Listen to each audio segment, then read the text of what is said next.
This is the New Culture Movement Memorial in Beijing, art museum. I think maybe is what I've seen it called in the Lonely Planet. Um, Names are always a little off for these sorts of off the beaten path things anyway.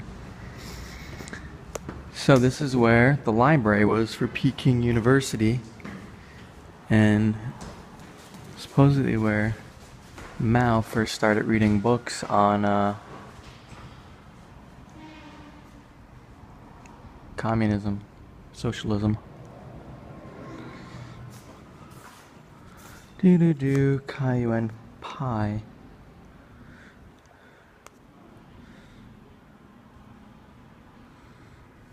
New Culture Movement Museum. Let's see.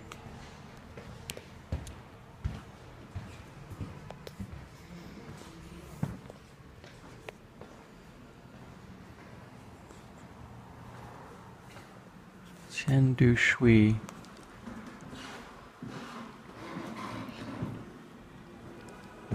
Literary name Xi'an. Anhui Province. Anhui Province. New Youth Magazine. Democracy, vehemently denouncing the old ethic codes and culture. Railing against Confucianism, I guess. Commander-in-Chief of the May the 4th movement. Chief Leader Central Committee, CPC. With Li Dajiao. The Comintern.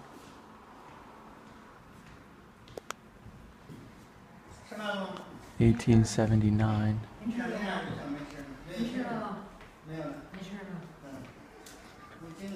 Situation along the Yangtze River. Vernacular Chinese. The Tiger. Patriotism and Volition. Civil rights superior to anything else. Was this maxim? Youth Magazine, later renamed New Youth, launching the New Culture Movement. I think this is what eventually morphs into the Cultural Revolution and youth movement of the Cultural Revolution. Decades later, maybe it was kind of readopted. More nebulous purposes.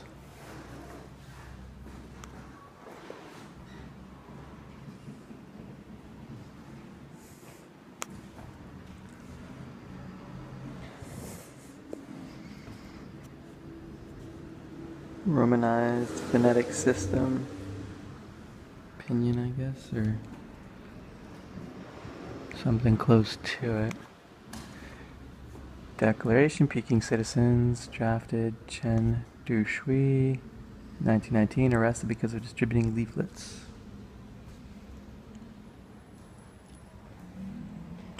Mao Zedong published an article in the first issue of Xianjiang Review, highly speaking of Chen Dushui.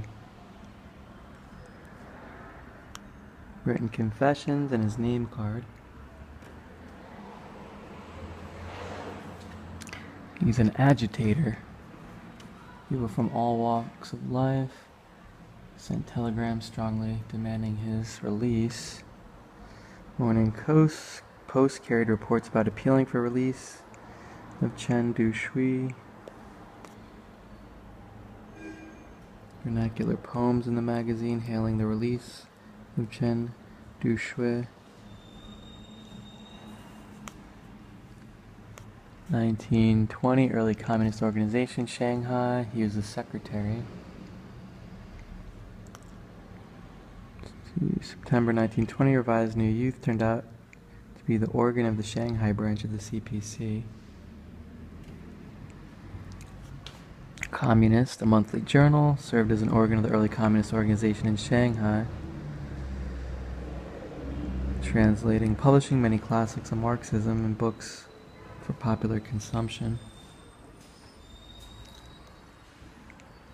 This is during the period when they founded the CPC, Circle of Workers.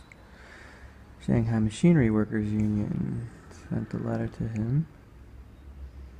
I think they were the ones who struck in 1920. I went to their guild hall down by the World Expo area in Shanghai.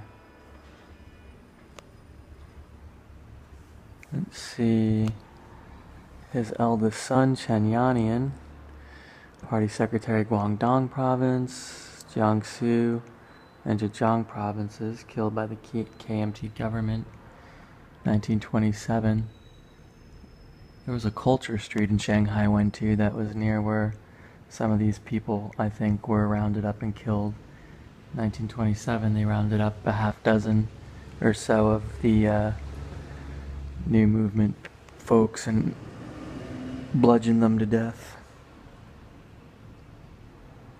Killed by the KMT, 1928. His second son, Chen Qiaonian,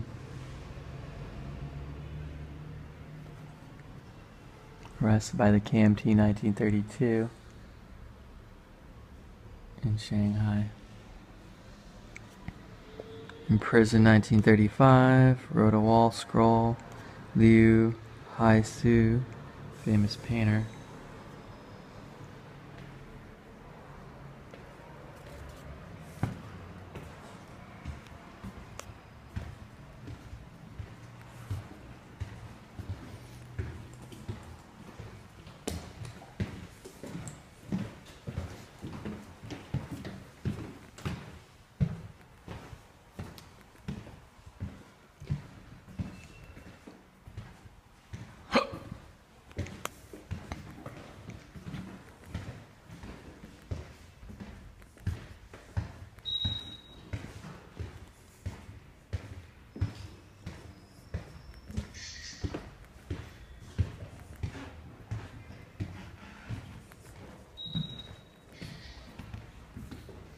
The registration room.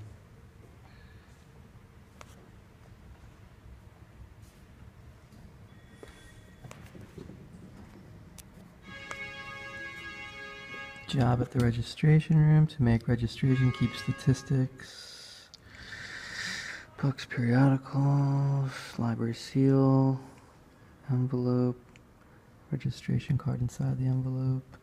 Zhang Shenfu taught in Peking University 1918, once worked here.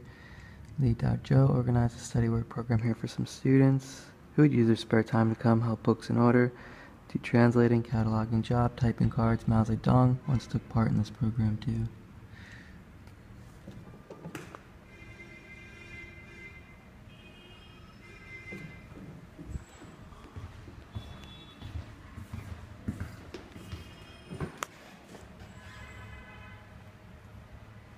Supposedly, if you're skilled with an abacus, it's about as fast as using a calculator.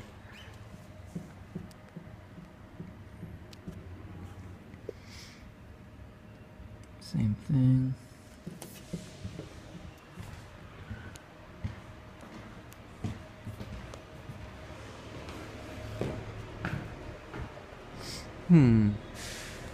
What's that flag back there? It looks like the German flag with something else on the bottom there, another black and white stripe added to it. Renaissance magazine. And in 1919, Peking University students Fu Xinian, Liu Zhailun, Xue Yangji sponsored to organize the Renaissance Society, launching the magazine Renaissance with critical spirit, scientific doctrine, and innovative language. As its aim, the magazine opposed the stale old culture of feudalism and advanced literary revolution and became an important periodical in the new culture movement. It's important to emphasize the link between the old literature of Confucianism and learning and the job you would get when you graduated if you wanted to be involved in government, because the way you became a civil administrator through the dynastic periods, going all the way back to, I don't know, probably who was the first to found the imperial college system there? They talk about it at the Confucian Museum north of town. It's like the first thing I did when I got to Beijing. It goes way back to like the Yuan dynasty or even before, the Song dynasty maybe. And you basically studied the 5 classics of Confucianism and then took a test. And based on how well you did at that test, it was like kind of like the Oxbridge system. If you got a first in your testing group, well, you could rise rapidly all the way up to the inner circle of the emperor, And if you were a second-tier person, you might be stuck at the provincial level. So that's why they were so much railing against the old literary tradition, because it was entwined with education. You were studying these old Confucian doctrines which emphasized filial loyalty to your parents, to your teacher, to your emperor. There were all these different relationships: brother, father-son, emperor, ruler, and subject, blah, blah, So it works very well for a semi-feudal society, but not for a modern industrialized society. And while they threw off the shackles of the Qing, there was still this transitional period to get away from, because they had so much turmoil over the years in the dynasties in China. They'd replace emperors, but the civil administration would largely stay intact, And so this Confucian system would stay intact. It was very hard to break even after they ousted the 1911-12 they ousted the Qing. And then there's a period of warlordism and civil wars too going on, but institutionally a lot of the Confucianism was held in place. And that was part of the whole Cultural Revolution, to try to get rid of that into the 70s, 1970s.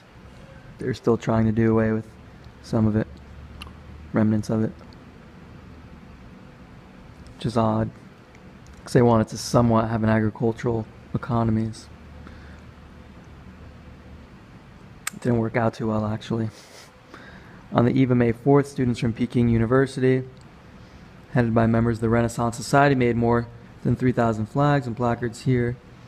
Liu Zhailun drafted a declaration of entire educational circle of Peking, which cried out the land of China would rather be conquered than betrayed.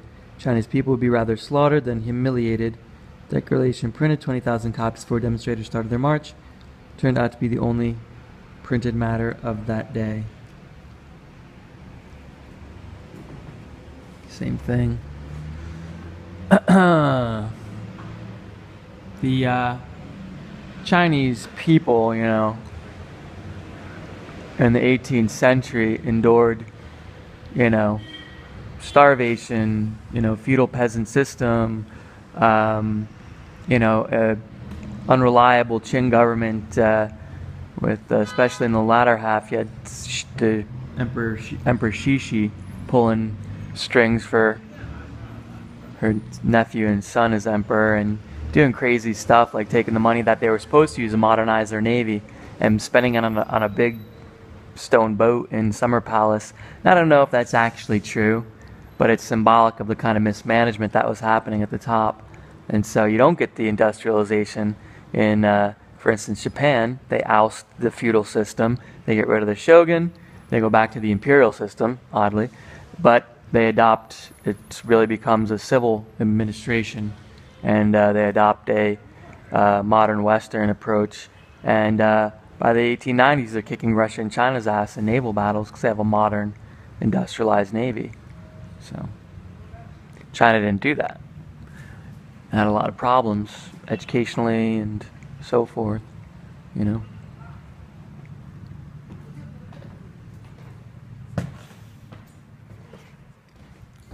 And China's getting carved up by the French and the British and the Americans and the Russians. Semi-colonialism, unfair treaties, indemnities. Who suffers? The middle class, the lower class.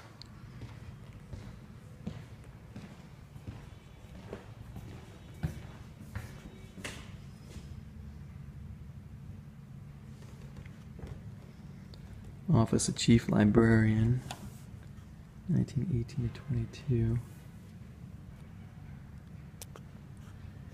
Li Daozhou worked here, Chief Librarian, Peking University.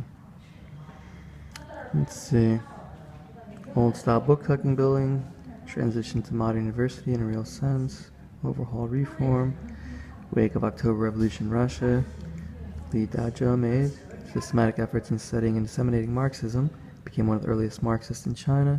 1920 discussion here with the Comintern representative Wojtyński, question of setting up Communist Party China. It was here in October, the same year that he set up together with Jiang Gutao, Jiang Shenfu, early phase communist organization of Beijing called the Communist Group, with himself as the person in charge.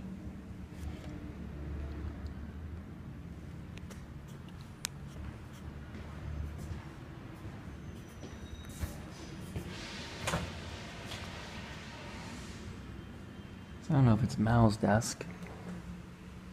That's what they say in the guidebook. Down by the riverside.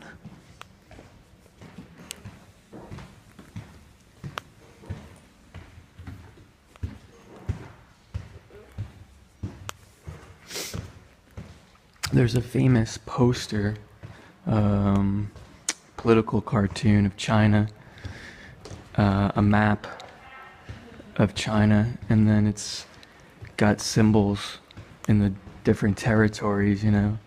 Germans are up in the north, Russians up in the north, Americans want a slice, you know, so you got the symbols, Russian bear, rising sun of Japan, British bulldog, American eagle.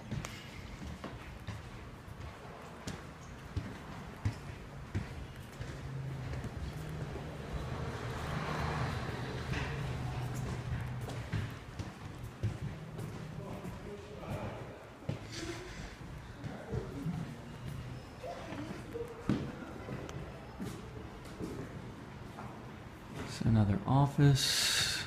This is Kai Yuan Pai. Pei. UN Pei. Like I am Pei, right? Kai Yuan Pei. K Yuan Pei. Style named He Qing, also Jiamin, literary name, Shaoxing County, Zhejiang Province. That's where they make good wine. Shaoxing wine. It's between Hangzhou and Ningbo, right? Dedicated at his earlier years to the Democratic Revolution, founded Guangfu Huai Restoration Society. During the Tongmeng Huai United League, served as First Minister of Education of the Provisional Government of the Republic of China. January 1917, assumed the presidency, National Peking University, pursued the policy of incorporating academic schools of diversity and freedom of thinking, carried out reform of the university to transform the old stale Peking University into a modern university of active minds and vigorous development, thus the center of the new culture movement, cradle of the May 4th patriotic movement. During his presidency in Peking University, made indelible contributions to reform development of China's higher education and the advance of the new culture movement. Here he is as a young man.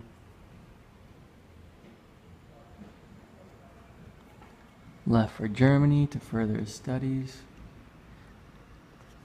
The first generation of East Asians went to Europe. You were the top 1% anyway, to come back and train the next generation. So a lot of these people who founded modern China spoke fluent English and German and French. Here's a wood box that K. Yuan Pei used when he returned to his homeland from Europe. Steamer trunk, or the poor man's equivalent of a steamer trunk. Paper for imperial exam. See a lot of those over at the Confucian Museum. Immanuel Kant's Followers' Principle Ethics, translated, published by Kai Yuan Pai. Inaugural speech. I met a girl who was presenting a paper on Kant at St. Andrews. when I was at Edinburgh this summer. Kai Yuan Pai stressed that university was an institute of higher learning.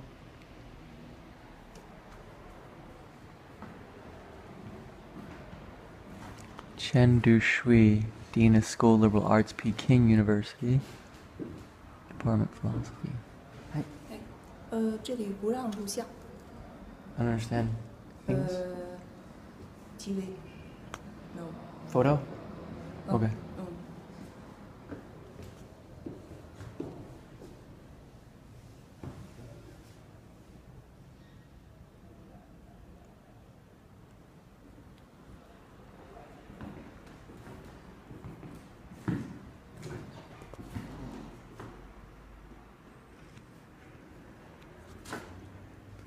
Or resistance against Japan.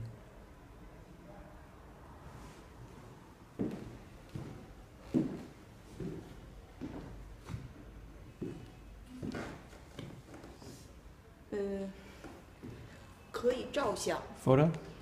Okay. 这个录像是不行的。 Okay. 您把这个给关掉。 Situation along the Yangtze River. Vernacular Chinese. The tiger. Patriotism and volition.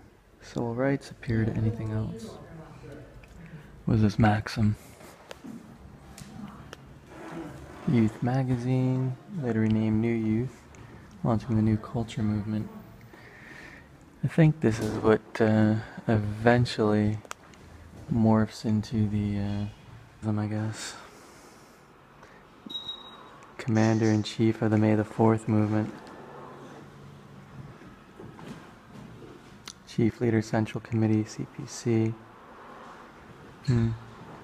With Li Dajiao, the Comintern.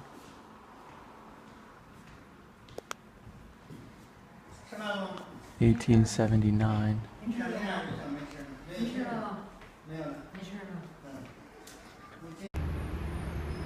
This is the New Culture Movement Memorial in Beijing, art museum. I think maybe is what I've seen it called in the Lonely Planet. Names are always a little off for these sorts of off the beaten path things anyway. So this is where the library was for Peking University, and supposedly where Mao first started reading books on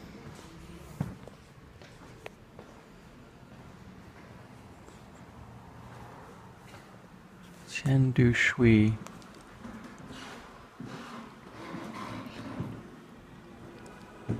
Literary name Xi'an. Anhui Province. Anhui Province. New Youth magazine. Democracy, vehemently denouncing the old ethic codes and culture. Railing against Confucianism. On communism. Socialism. Kai Yuan Pai.